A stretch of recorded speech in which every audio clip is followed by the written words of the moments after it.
Hey everybody, welcome to another edition of The Daily. It's Wednesday, August 31st, here with Jason Skeeny.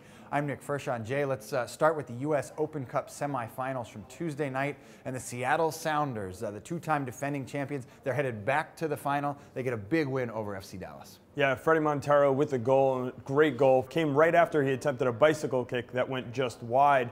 Great game to watch. It was back and forth. Both teams had opportunities. FC Dallas, in fact, had an opportunity at the death. Marvin Chavez skied his shot after some sloppy defending by Seattle, but the Sounders hold on and they move on to the final. The Sounders doing what they do best, which is playing at home in the U.S. Open Cup. And at home, that's where they're going to face the Chicago Fire, the winners on the other side of the bracket. Jay, the Chicago Fire, you talk about four U.S. Open Cup championships. This will be their sixth appearance in the final. How did the Fire do it? Yeah, a lot of history going into this final when you look at these two teams. It was Grazzini and Aduro getting the goals for Chicago in what they called a sloppy victory. They ended up giving up a goal in the second half. Grazzini had to leave with an injury, so it kind of offset the balance, I think, for Chicago in that second half. But they'll take it. They move on to the final. They've been there more than anyone, and they're looking to get an unprecedented fifth victory. A gutsy performance by the Richmond Kickers up against the Chicago Fire, but not enough. That puts the Fire up against the Sounders on October 4th, the U.S. Open Cup final up at CenturyLink Field in Seattle. Looking forward to that. You mentioned a lot of history, and that should be a good matchup.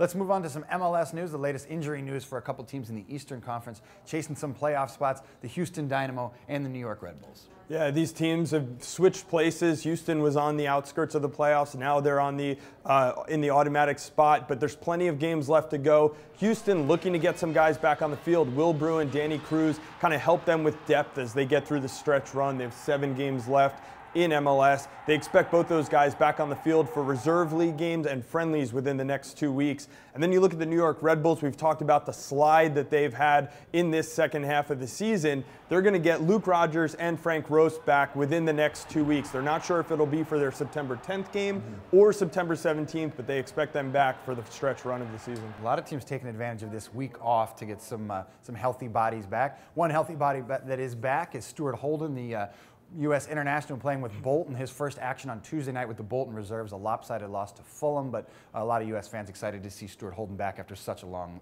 delay. And 78 minutes, so he got out there and played most of the game, and he came off the field saying, I could have kept going. Some other international news on the transfer market. Clint Dempsey reportedly interested. Sevilla after him. They're out. So there's a couple other teams here that we want to talk about. Arsenal, Aston Villa, and Fiorentina all after Clint Dempsey. Yeah, clearly Arsenal here is the one that American fans are interested in the most. They want to see him go to a major club. That said, it's not a club who's in a great position right now. The interesting fact, I think, that we've noticed is that Fulham has actually gone out and brought in several attacking players. And that kind of maybe clues you in to the fact that they expect him to be gone. So we'll have to stay tuned today to figure out what happens. A couple other notes. Mike Grella, the 24-year-old American striker, on his way out of Leeds, waived by the club. And Michael Bradley set to be debuted for Chievo out in Italy on Wednesday. Should be a nice debut for Michael Bradley, a new team for him. One last thing before we go. The Wednesday water cooler is back. That's at 1:30 p.m. Eastern. That's a live chat with the armchair analyst and the MLS insider. You can air out all your grievances, talk about the U.S. Open Cup, everything. All the fans can get on there. Once again, 1:30 p.m. Eastern. And for all the latest news in MLS and the U.S. Open Cup coverage, log on to MLSsoccer.com.